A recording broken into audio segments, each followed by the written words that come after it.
La question suivante, je la lis parce qu'elle est très précise. Y a-t-il place localement pour des expériences de démocratie véritablement contributives? Pardon? Un nouveau concept? Un nouveau concept. On avait la démocratie représentative, je suis là, mais on sait tous qu'elle est plutôt mal en point. Après, on a eu la démocratie participative. Et il faut bien dire que il y a eu pas mal de déboires de la démocratie participative. Souvent, ça n'a pas été à la hauteur des espoirs, des intentions de ceux qui l'ont lancé. Alors maintenant, si je comprends bien, on met un nouveau concept, la démocratie contributive. Oui, enfin, bon, c'est pas tout à fait ça. On va essayer de parler très simplement plutôt de la manière dont des gens, dans leurs différentes lieux et places, peuvent parler ensemble et agir. Et vous avez dans le petit document qui vous a été remis, qui explique d'ailleurs, par ailleurs, le pacte de pouvoir de vivre, vous avez ce petit schéma là, avec ces 4 cercles qui font que quand des élus travaillent avec des techniciens publics et privés, quand ils travaillent avec des associations, quand ils travaillent avec des citoyens aussi, quand tout ce monde-là travaille ensemble, ça produit des choses, et c'est peut-être ça qu'on peut appeler la démocratie contributive. Bon, je me rassure, quoi, c'est pas ces nouveaux, ça vient de sortir après les 2 autres. Bon, on va bien voir. Alors, donc la question qu'on peut se poser, si on veut parler de démocratie contributive, tout le monde a le petit papier, enfin ceux qui sont parlés trop tard. Ceux qui n'ont pas le petit papier peuvent le chercher. Alors voilà, pour que vous puissiez suivre. Vous aussi pédagogue, Dominique. Vous en prenez là, prenez-les et puis passez à ceux qui ne les ont pas. Voilà. Donc, si on veut parler de démocratie contributive et qu'on fait comme on est là maintenant, avec des gens à la tribune, et puis vous qui êtes là en position de spectateur, et vous qui êtes avec nous devant, ça ne va pas le faire. Ça ne va pas le faire. Voilà. Je ne dis pas mon texte. Alors, du coup, on va essayer de. C'est moi qui C'est toi qui dois dire ça. je dis. Ouais, dès qu'on fait des simili-théâtreux qui ne répètent pas, eh ben, on n'y arrive pas. Eh ben, on va donc essayer de sortir du schéma classique et puis on va inverser les choses et on va vous proposer une animation, un débat mouvant. Et de ce débat mouvant dans lequel vous serez tous impliqués, amenés à vous exprimer si vous le souhaitez, sortiront un certain nombre d'idées et ces idées, comme on dit en novlangue, je ne sais pas si c'est l'état profond, mais dans la novlangue d'aujourd'hui, on va les challenger avec nos intervenants. Donc les intervenants interviendront après vous et après le débat. Ils vont être, ils sont là tous les 4. Est-ce qu'on les présente maintenant ou est-ce que. En 3 mots quand même. Donc, vas-y, tu démarres la gauche. Un élu local, adjoint à mon voisin, délégué, c'est précis, nouvelle municipalité, une équipe qui en veut, et qui veut faire des choses en matière de démocratie. Henri Cabanel, sénateur, viticulteur, actuellement faisant ses vendanges, et une campagne pour les sénatoriales qui ont lieu le 27 septembre, rappelons-le, et qui a fait beaucoup, qui a posé un certain nombre de questions dans son mandat de parlementaire autour de la question de la démocratie et de la responsabilité sociétale des entreprises, il nous en dira un mot. Annie Favier, présidente du CPIE Bassin d'eau, pas celui de Montpellier, il y en a donc 2. Oui, il y en a 80. En France, mais 2 dans le département. Oui, il y a 4 dans le département. Et 13 dans la région. Quel enthousiasme.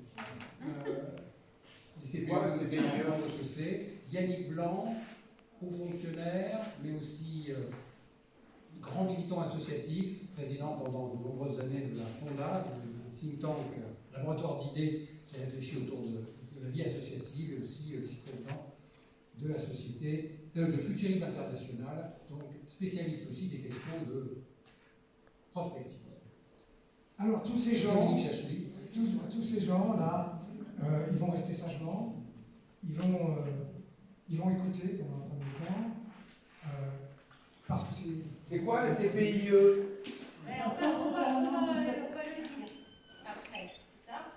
Ouais, Alors, vous m'entendez? Moi, j'ai la voix qui porte. Hein.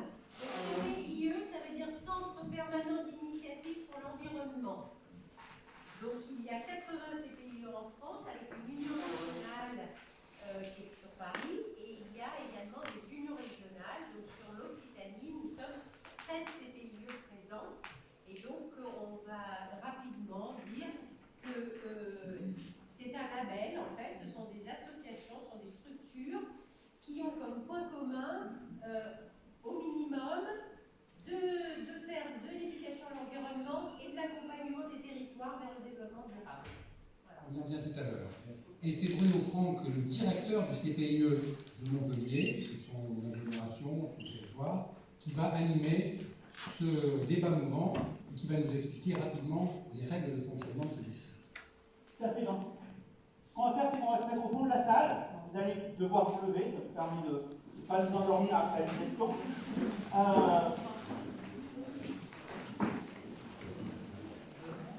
Alors, c'est pas un jeu qui favorise beaucoup la distanciation, même si vous avez tous des masques, donc ça sera un peu moins.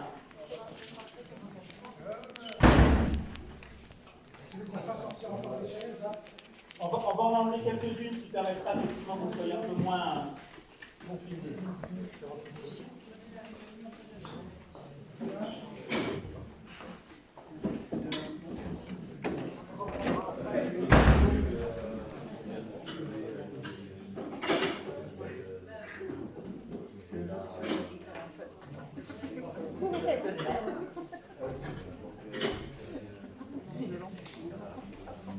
Alors, l'idée du débat mouvant, c'est de vous obliger à vous positionner par rapport à un certain nombre de questions que je vais vous poser et qui sont, par définition, un peu clivantes. Dans un débat mouvant, on n'a pas le droit de se mettre au milieu, on doit se mettre d'un côté ou de l'autre. Et là où c'est pas très grave, c'est que ensuite, quand je vous demanderai d'argumenter pourquoi vous êtes d'un côté ou de l'autre, bah, si les arguments des gens qui sont de l'autre côté, vous les trouvez satisfaisants, intéressants, vous aurez le droit de changer. Vous voyez, vraiment, dans le débat mouvant, l'idée, il y a des imbéciles qui ne changent pas d'avis, c'est vraiment la très très bonne idée. Nous, c'est un outil qu'on utilise beaucoup pour deux ou trois raisons. Premièrement, ça permet de voir un peu comment se positionnent les gens. Deuxièmement, ça travaille beaucoup sur la démarche et la dimension critique. Oui, sur l'idée qu'effectivement, on peut facilement changer d'avis à condition qu'on ait des arguments qui nous aient convaincus. Il y a aussi une dimension un peu kinesthésique, on bouge et ainsi de suite, et c'est pas simplement des débats où on est assis sur une chaise. Et puis en plus, il y a une dimension un peu ludique, qui peut être un peu festive, pas trop prise de tête, et donc ça permet aussi de se rendre compte qu'on peut discuter, qu'on peut changer d'avis sans que ça soit quelque chose de très important. Donc voilà, c'est des outils qu'on utilise pas mal en formation, mais aussi dans des démarches de concertation pour un peu quelles sont les idées des uns et des autres. Alors par définition, on a choisi 3 ou 4 questions un peu clivantes sur cette question de la démocratie, qu'elle soit participative, contributive, ou en tout cas les questions qu'on a régulièrement, les objections qu'on a sur ces questions de démocratie. Et donc je vais vous demander à chaque fois, soit de vous positionner d'un côté si vous êtes d'accord, soit de l'autre côté si vous n'êtes pas d'accord, je donnerai la parole un peu aux deux côtés pour avoir des arguments. Donc pour commencer, la première question que je vais ou la première affirmation plutôt que je vais vous donner, c'est faire participer les habitants dans le cadre d'une démocratie de proximité favorise les intérêts personnels. Donc les gens qui pensent que la démocratie de proximité, ça favorise l'intérêt personnel, le NIMBY, vous voyez, on ne fait pas chez moi, mais il faut le faire chez les autres, et ainsi de suite. Ceux qui pensent que c'est vrai, ils se mettent plutôt de ce côté, et ceux qui pensent que c'est pas vrai, ils se mettent plutôt de ce côté. Donc ceux qui pensent que la démocratie de proximité, ça favorise... Il faut y aller, mais...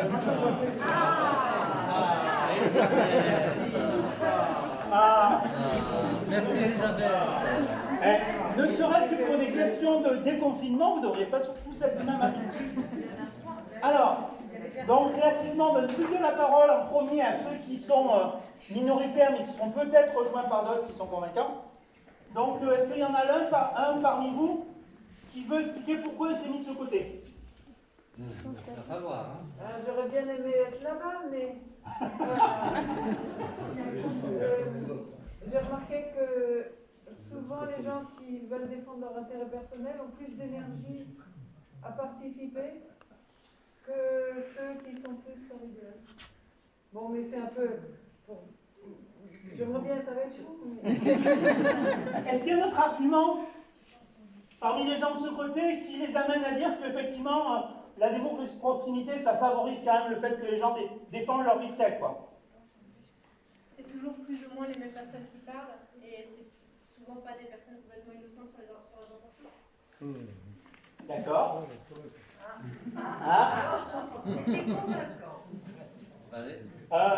Allez, on va donner encore la parole. Si vous avez encore une autre idée pour si vous réussissez à rallier... Dans la même dynamique, c'est les personnes qui ne sont pas actives, forcément ils ne vont pas venir, et ça va être les personnes les plus investies pour X raisons, qui vont plus représenter leur avis. Après, les personnes qui ne viennent pas, c'est leur choix. Deux personnes, bravo. C'est pas forcément négatif. Très bien, convaincant. Parmi ceux qui sont de ce côté, est-ce qu'il y a quelques avis, alors pas forcément pour convaincre les autres, parce qu'on ne va pas complètement déshabiller ce côté, mais est-ce que vous avez des avis qui vous permettent de dire non, non, en réalité, en gros, c'est l'intérêt général dans la démocratie de proximité? Oui, quelqu'un qui veut... Moi, je pense que même si les arguments ont une certaine validité, c'est aussi valide dans d'autres formes de démocratie, que ce soit de proximité ou autre. Il y a ceux dans le Parlement, dans l'Assemblée nationale, qui sont un peu là pour leur propre intérêt. Pas forcément pour l'intérêt général. Donc je pense que c'est pas le fait que ce soit de proximité qui forcément change dedans. C'est un piège, c'est un risque, bien sûr, mais c'est aux gens qui favorisent l'intérêt général d'être présents aussi.